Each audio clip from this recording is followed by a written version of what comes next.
గుంటూరు నగరంలో కుంభవృష్టి వర్షం కురిసింది. భారీ వర్షానికి లోతట్టు ప్రాంతాలు జలమయమయ్యాయి.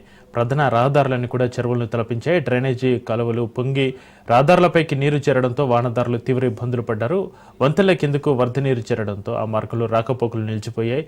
కంగరగుంట ఆర్యూపీ కింద కూడా వాన నీరు చేరింది. శ్రీనగర్, బొంగర లాభీడు, బ్రాడీపేట్, అరండల్పేట్, కలెక్టరేట్ కార్యాలయం, ఏటీ అగ్రహారం, పట్టాభిపురం సహా ప్రధాన మార్గాల్లో జనజీవనం స్తంభించింది.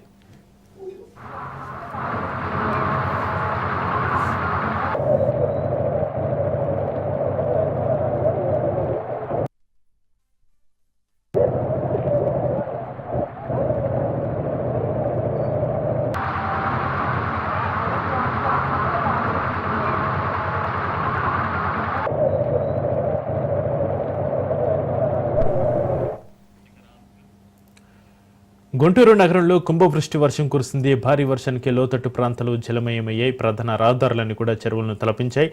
డ్రైనేజీ కాలువలు పొంగి రహదారులపైకి నీరు చేరడంతో వాహనదారులు తీవ్ర ఇబ్బందులు పడ్డారు. వంతెనల కిందకు వరద నీరు చేరడంతో ఆ మార్గంలో రాకపోకలు నిలిచిపోయి కంగరగుంట ఆర్యూబీ కింద కూడా వాన నీరు చేరింది. శ్రీనగర్, బొంగర లాభీడు, బ్రాడీపేట్, అరండల్పేట్, కలెక్టరేట్ కార్యాలయం, ఏటీ అగ్రహారం, పట్టాభిపురం సహా ప్రధాన మార్గాల్లో జనజీవనం స్తంభించింది.